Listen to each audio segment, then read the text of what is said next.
Morning, guys. Rusty Myers here. Dude, I was watching Fox News, and they were having, every Saturday they have, a pep rally for President Trump, which he deserves, He deserves that. Tucker Carlson's right. That man, if he wanted to, he could walk on water, and I agree with that as a Christian and a Republican. But, guys, I just want to give y'all, a moment of hope like a pastor does. But I'm just not going to make you feel, offended for, looking at porn. So it'll be kind of like a non-judgmental moment of hope. But, guys, President Trump has done so much for America, especially women. And people just don't get that. I mean, I was watching State of the Union, when Nancy Pelosi was nodding out because she took all them Klonopin, which, that takes guts to nod out in public. I can say that for a fact. I'm from West Virginia, so it's not offensive. But all them women, that Cortez lady, the one that used to date Ted Cruz, and her dad did that Cuban Missile Crisis. They were wearing all them white shirts and stuff and clapping for President Trump. They were wearing those white shirts because that's the way of showing gratitude to the first Caucasian Christian president that has done so much for women.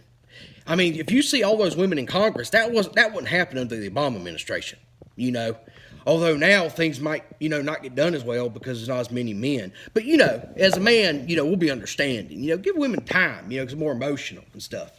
But, guys, also Trump, if you think about it, Trump has made it safe for men again. Because for the longest time, men couldn't feel safe saying what's on their mind. Or like that guy, Mark Harris, ran for Congress. Patting his secretary on the butt saying, hey, sweet cheeks. That was just his way of saying, hey, I want 2 sugars in my coffee. When Obama was president and George W. Bush, men couldn't feel safe just saying what's on their mind. Boys would be boys. It's like, men can be men again. Think about it. Judge Kavanaugh, he had that, threw that keg party, and then Dr. Ford showed up, and she'd been drinking and being promiscuous, and I guess he was like, hey, I'll show you my favorite wrestling move, like Ric Flair, and he put her in a figure 4. And then was like, I don't like playing ping pong, and then people all offended. So, but now he's on the Supreme Court, thanks to President Trump. That couldn't happen any other time in our country.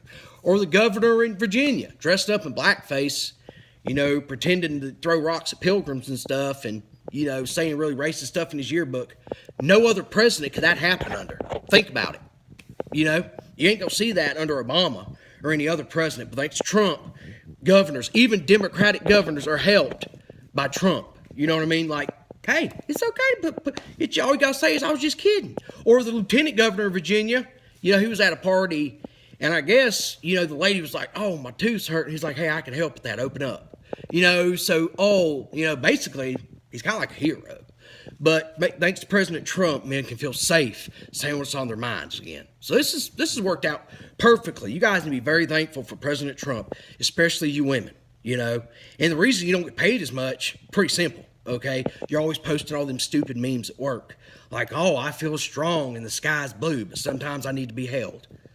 That doesn't even make sense, okay? And that's why you get paid at half as much. Because men are just busy getting the work done and doing the security and doing the thinking for the job, So, just stand there and look pretty, women. That's why God put you here, to, be with men. But thank you, President Trump, for helping women get ahead at work, even if they're busy just posting memes.